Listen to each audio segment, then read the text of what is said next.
So, Anthony, you have spoken now all over America many, many times, and certainly on this show many times, about this idea of how to pay for college, paying cash for college. Is college still a good idea? Mm-hmm. All of these kinds of things, because of this ridiculous, epic student loan debacle that our idiot Congress continues to fund with your money and my money. And it's an obvious failure. It's an obvious blight on the American people, and yet they continue to do this to the American people. And yet walk around and talk about forgiving loans, but keep making them. Right. So something's wrong with that. But, this idea of paying for kids' college, it's something that families that are building wealth always want to look at. Yeah. And here's the reason why, Dave. It's because it's preventing our families from actually building wealth if they are racking up student loan debt. Prime example, the average student would graduate about $38,000 in student loan debt. But then, Dave, when we go deeper, a fifth of these young people will graduate with $100,000, $200,000 or more in student loan debt.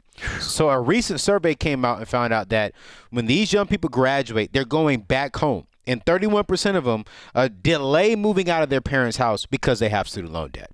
That's 1/3. That's 1/3 of our young people are not living adult lives. Are not living adult lives. And your mama's basement is not an adult life. But you went to college to become an adult, to have an adult life. Well, it's part of becoming an adult. You are becoming one, whether you wanted to or not. Yeah. It's what you signed up for, called staying alive. And here's one that bothered me, Dave, is less than 1/3 of these young people delay getting married because of student loans.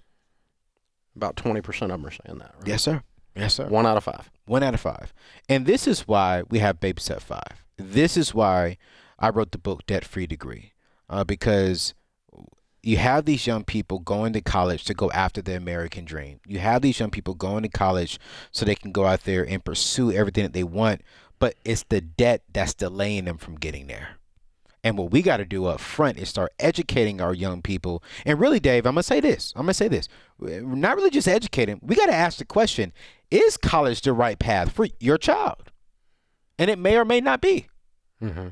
Bottom line. But if it is, here's how you get into it 100% debt free. Well, we're not against education. Not at all. Education is a good thing. Absolutely. Sometimes becoming an educated welder makes you $85,000 a year, and you're 1 year out of high school, and you have 4 years to earn while someone else is going to school earning nothing. So you're $250,000 ahead before we start the equation. Mm-hmm.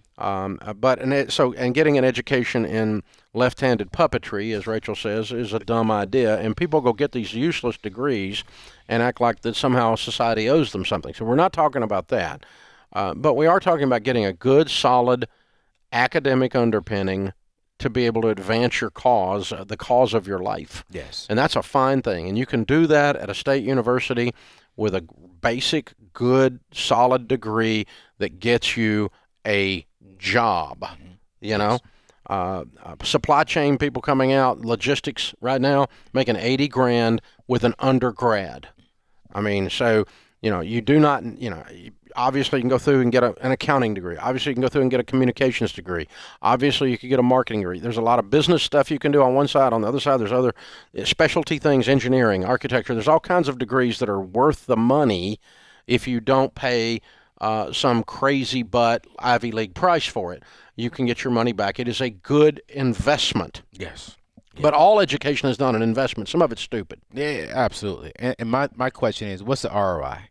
If you go to this school, if you get this degree, can you get a job? Will it be a good return on your 4 years and the money that you spent?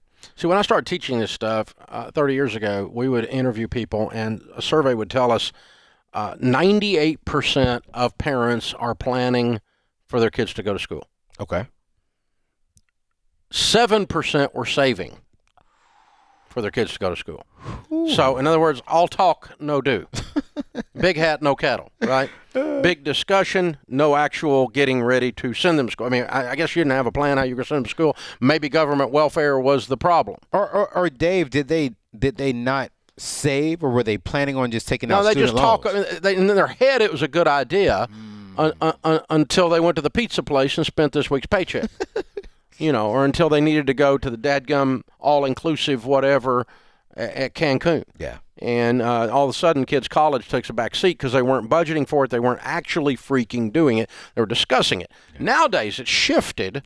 And there's actually, of the people that say that they think they should be saving, a high percentage are actually doing something about it. Yeah. So saving at baby step 5, 4, 5, and 6, we teach you to do together. You're out of debt. You have your emergency fund. You're putting money into retirement is 4. Kids' college is 5, meaning saving, investing for kids' college. Yes. That's important. Yeah, but Dan, I want to say this because you said 4, 5, 6, and 7 is all done at the same time. We are not saying sacrifice your retirement. No, I said 15% of your income. Exactly. Into retirement. I just want to make sure people and then you move on to baby that. step 5. 4 is before 5. Yes. That's, yeah. Yes. You'll learn that in college. 4 is first. You put 15% of your income into retirement.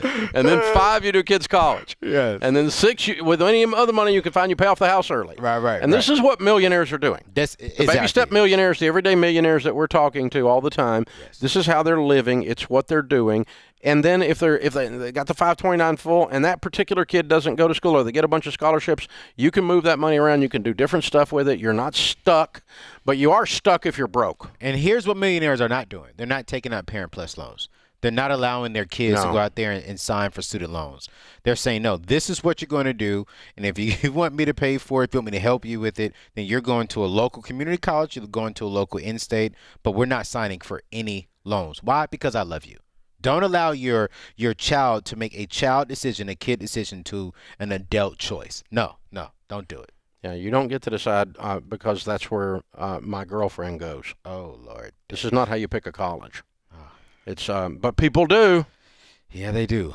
People do. And a lot of them. One girl called. You and I are here on the air a few months ago, and she's like, I want to go to so-and-so because the town is pretty. Just shoot me. I was laughing at that one, Dave. One of them said, I want to go to this college because my boyfriend is going there. Yeah, well, I just wanted to scream. Yeah, it's the same thing. And so, yeah, moms and dads, you have to be good parents and teach them how to go to school, where they can afford it, where you can pay cash for it. You need to save money so that you can cause all of this to happen in your college 529s. Get in touch with one of our SmartVestor pros and you can get that done. Guys, this is very doable. Yeah. But you just have to start actually thinking about it and doing something about it. It's very doable. Debt-Free Degree is the book. Yes, sir. By Anthony O'Neill. This is The Ramsey Show.